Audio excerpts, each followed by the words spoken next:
Hi, this is Lucas Duffy for Melbourne Polytechnic, and today's podcast is called For the Love of Gods Among Us.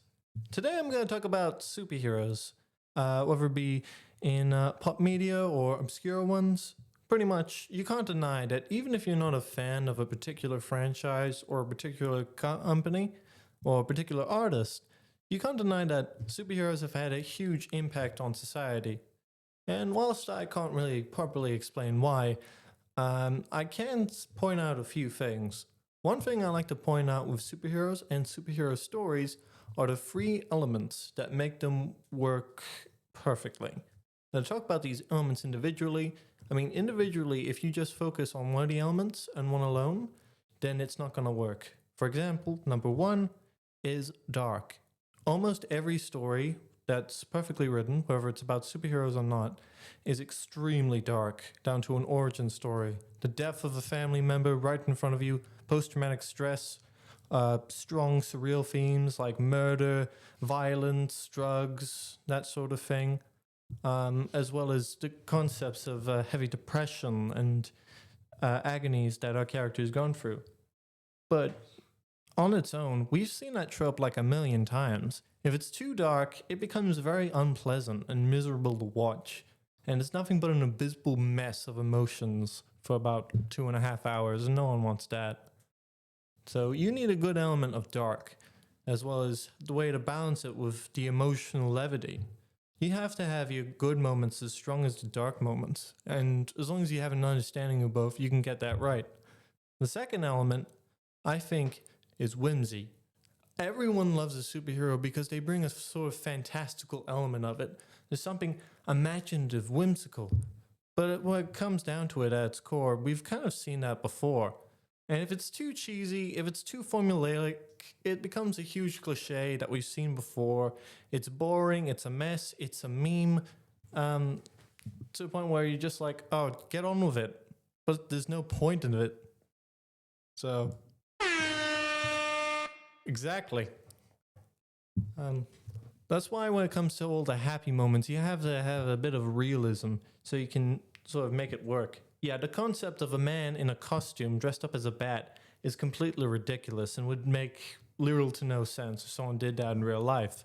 But in this world, in this environment that you've created, it feels real. And while it's still silly, as long as you have that sort of realism where it's not too campy and it's not too stupid, as long as it makes sense for the character, as long as you have an understanding of the character, it's in the world, their environment, and the challenges they have to face, whether it be a villain or something personal. If you do it in a way that kind of works for the environment, then chances are you're doing a good job, just as long as you know what you're doing, because that's important. And the third and final element that makes good superhero storytelling is the fun, campy cheese. Unless you're vegan, I think you're gonna like cheese, especially. And yep, exactly. Almost everybody likes cheese. Yeah. Thank you, all my cheese feds. But yeah, is if it's too campy, if it's like too far-fetched, then it's just straight up stupid and it's just a waste of time and it's just a bit too juvenile. But as long as it's like a bit of fun with a nice energy to it, it's what it's all about, really. Three examples I have that perfectly capture these three elements are from Batman the Animated Series. Now, if you haven't watched the show, I really recommend it. It's a contribution of many talents. So, and there are so many great episodes that I can't talk about them all, even if I had time. But 3 episodes I'm going to talk about that relate to the elements are I Am the Night, It's Never Too Late, and Make 'Em Laugh. In the story I Am the Night, Batman isn't in time to save his friend Jim Gordon from getting shot. And that takes a heavy toll on him, thinking that he's not good enough, contemplating whether or not Batman was a good idea at all, feeding off his insecurities, ultimately torturing himself. until he learns to fight for what he believes in and is able to save his friend in the end, and inadvertently helps a man save his own life, turning his life around. And I feel like that's just a good levity of how dark elements can work to its story's advantage. And Whimsical is the story that still makes me cry, It's Never Too Late, where a drug dealer named Arnold Strongwell is convinced that his son has gone missing due to a rival drug lord. And Batman goes so far as to take this man on a journey, finding his son, realizing the folly of his ways as his entire life crashes before his eyes. I'm not going to spoil it, but there's a moment that makes me cry because of how beautiful the scene is, and I feel like it perfectly captures the whimsical element. And third and finally, and funniest, is Make Him Laugh. Batman versus the Condiment King. Need I say more on that one? He fights a man who shoots ketchup and mustard, and then he fights a guy dressed up as a rat with a Tommy gun and, tries to steal boxes, and a lady with a broom. See, even my editor in the corner, Chris, he thinks that's funny. He hasn't seen it, but yeah. Yeah, he's a man dressed as a bat. You're allowed to be goofy. Or the time Batman was tied to a giant TV dinner. Okay? Superheroes are awesome, man.